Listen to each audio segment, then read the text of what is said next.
हर साल सावन आते ही भारत की सड़कों पर एक अद्भुत नजारा दिखाई देता है। हजारों नहीं, लाखों लोग नंगे पांव कंधों पर कांवड़ लिए मीलों चलते हैं। वो न गाते हैं न रुकते हैं, बस एक ही नाम जपते हैं, बोल बम। लेकिन क्या आपने कभी सोचा है कि ये कांवड़ यात्रा आखिर शुरू कहां से हुई? क्या ये कोई आधुनिक परंपरा है या इसकी जड़ें प्राचीन भारतीय इतिहास और पुराणों से जुड़ी हैं? कई लोग मानते हैं कि इस यात्रा की शुरुआत रावण ने की थी। जी हां, वही रावण जिसे हम रामायण में खलनायक के रूप में जानते हैं। वहीं कुछ मानते हैं कि कांवड़ का प्रारंभ भगवान परशुराम ने किया, वो विष्णु के छठे अवतार जो शिव भक्त भी थे। तो चलिए आज जानते हैं, परशुराम से लेकर रावण तक किसने की थी कांवड़ यात्रा की शुरुआत। कांवड़ यात्रा क्या है? कांवड़ यात्रा हिंदू धर्म की सबसे प्रसिद्ध और बड़ी वार्षिक यात्राओं में से एक है। इसमें श्रद्धालु, जिन्हें कांवड़िया कहा जाता है, पवित्र नदियों से जल भरकर शिव मंदिरों में चढ़ाते हैं। यह यात्रा खास तौर पर सावन महीने में होती है। कांवड़ का अर्थ क्या है? कांवड़ एक लकड़ी या बांस का डंडा होता है जिसके दोनों सिरों पर जल के कलश लटकाए जाते हैं। इसे कांवड़िया अपने कंधे पर रखते हैं और कई किलोमीटर पैदल चलते हैं। इस यात्रा की खास बातें: कांवड़ यात्रा पूरी श्रद्धा और नियमों के साथ की जाती है। कांवड़िए जल चढ़ाने तक नंगे पांव चलते हैं। कुछ लोग डाक कांवड़ भी करते हैं, जिसमें तीव्र गति से दौड़ते हुए यात्रा होती है। लेकिन यह परंपरा कब शुरू हुई? इसके पीछे किसकी कथा छिपी है? रावण की शिव भक्ति और कांवड़ यात्रा। रावण का नाम सुनते ही जहन में एक राक्षस, सीता का अपहरण और राम रावण युद्ध की छवि उभरती है। लेकिन क्या आप जानते हैं कि रावण एक महान विद्वान, ब्राह्मण और शिव का अनन्य भक्त भी था? रावण और कैलाश यात्रा। पुराणों में उल्लेख मिलता है कि रावण हर साल कैलाश पर्वत जाकर भगवान शिव की उपासना करता था। वो वहां से गंगा जल भरकर लाता था और अपने राज्य लंका के शिवलिंग पर अर्पित करता था। कुछ कहानियों के अनुसार वह जल कांवड़ के रूप में लेकर आता था। शिव तांडव स्तोत्र। रावण द्वारा रचित शिव तांडव स्तोत्र आज भी शिव भक्तों द्वारा गाया जाता है। इससे पता चलता है कि रावण केवल एक राक्षस नहीं, एक गहरा आध्यात्मिक व्यक्तित्व भी था। क्या रावण ने कांवड़ यात्रा शुरू की? कई पौराणिक कथाओं में रावण को पहला कांवड़िया बताया गया है। उसने शिव को प्रसन्न करने के लिए यह परंपरा शुरू की, गंगा जल लाकर शिवलिंग पर चढ़ाने की। हालांकि उस समय इसे कांवड़ यात्रा नहीं कहा जाता था, लेकिन परंपरा की नींव शायद उसी काल में पड़ी। परशुराम और शिव भक्ति।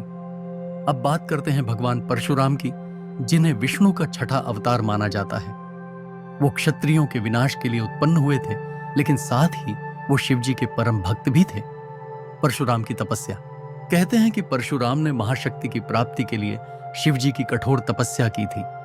उन्होंने हजारों वर्षों तक शिव की साधना की और शिव ने उन्हें परशु कुल्हाड़ी प्रदान की थी।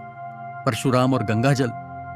कई ग्रंथों में वर्णन है कि परशुराम ने गंगाजल से भगवान शिव का अभिषेक किया।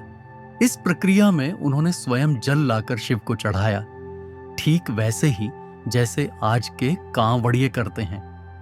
परंपरा का विस्तार। कुछ विद्वानों का मानना है कि परशुराम ने शिव भक्ति की इस विधि को समाज में फैलाया।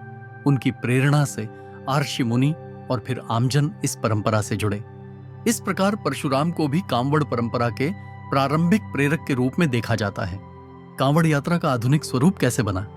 कांवड़ यात्रा की परंपरा हजारों वर्षों पुरानी मानी जाती है, लेकिन इसका व्यापक स्वरूप मध्यकाल और आधुनिक युग में सामने आया। प्रारंभ में यह सीमित था। प्राचीन काल में यह परंपरा केवल कुछ साधु संतों और शिव भक्तों तक सीमित थी। वे गुप्त रूप से या सीमित समूह में यह यात्रा करते थे।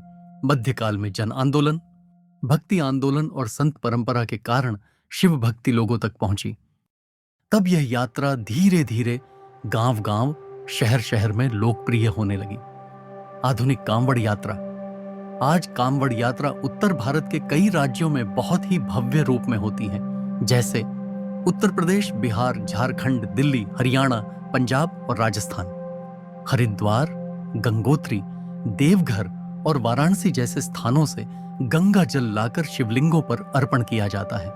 लाखों श्रद्धालु ट्रक से लेकर हेलीकॉप्टर तक इस व्यवस्था में लगे होते हैं। कुछ स्थानों पर राज्य सरकारें विशेष व्यवस्था करती हैं। निष्कर्ष, कौन था पहला कांवड़िया? अब सवाल उठता है, कांवड़ यात्रा की शुरुआत किसने की? रावण या परशुराम? अगर हम पौराणिक दृष्टिकोण से देखें तो रावण संभवतः पहला ऐसा शिव भक्त था जिसने नियमित रूप से गंगा जल लाकर शिव को चढ़ाया। उसकी भक्ति इतनी गहन थी कि उसने शिवलिंग उठाने की भी कोशिश की, जिससे कैलाश पर्वत ही हिल गया। अगर हम भक्तिपूर्ण साधना और जन प्रेरणा की बात करें तो परशुराम ने शिव भक्ति को तप, साधना और त्याग के माध्यम से समाज में फैलाया। उन्होंने शिव को गंगा जल चढ़ाने की उस विधि को लोगों तक पहुंचाया जिसे बाद में कांवड़ यात्रा कहा गया। इसीलिए दोनों ही व्यक्तित्व, रावण और परशुराम, इस यात्रा के आदिकालीन स्रोत माने जा सकते हैं। तो दोस्तों, अब जब भी आप कांवड़ यात्रा पर जाते किसी कांवड़ी को देखें तो याद रखिए, ये कोई नई परंपरा नहीं बल्कि हजारों साल पुरानी आस्था की वो ज्योति है जिसे कभी रावण और परशुराम जैसे महापुरुषों ने जलाया था। अगर आपको ये वीडियो ज्ञानवर्धक लगा हो तो चैनल को सब्सक्राइब करें, वीडियो को लाइक करें और कमेंट में बताएं आप किसे मानते हैं, पहला कांवड़िया, रावण या परशुराम।